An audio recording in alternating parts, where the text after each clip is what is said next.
What has the violent disorder been like in the last 24 hours? It looks utterly grim. I know they're saying that it's died down a little bit, but, I mean, there was rather a lot of it to die down, wasn't there?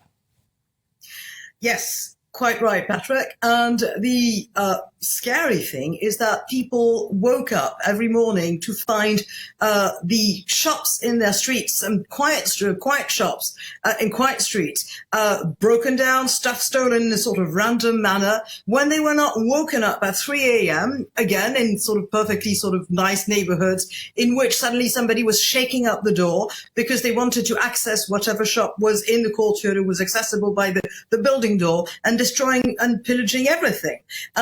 Television, of course, has shown images of that.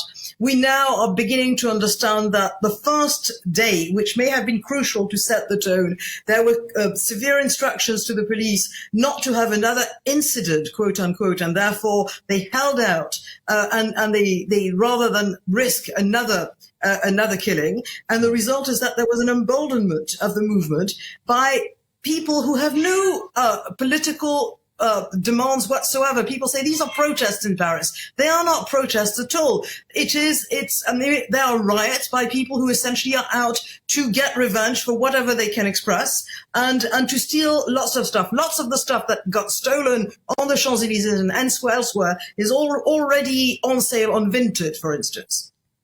Right, so they are looting everything that they can get their hands on and then selling it to make money, which, to me, does not appear to be a particularly good way to mark the death of a 17-year-old boy at the hands of the police. It's almost like it's not really all about that, isn't it? I think.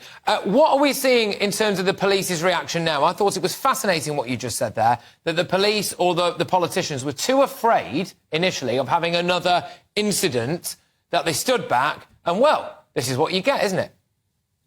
Well, that is something that we saw also at the Stade de France, and you remember the attacks against the British supporters during the World Cup. And what's really interesting, I spoke to policemen at the time, and they said we had instruction from the préfet de police, who's in charge specifically of policing in Paris, not to go away from the places we're supposed to guard, even if we saw people being attacked. And that has been existing in France for almost a quarter century. There has been an attempt to try and mitigate, if you will, to appease, and that's a loaded word in English, I know, to appease people so that the riots won't be worse. But of course the riots get worse because there's a feeling of impunity.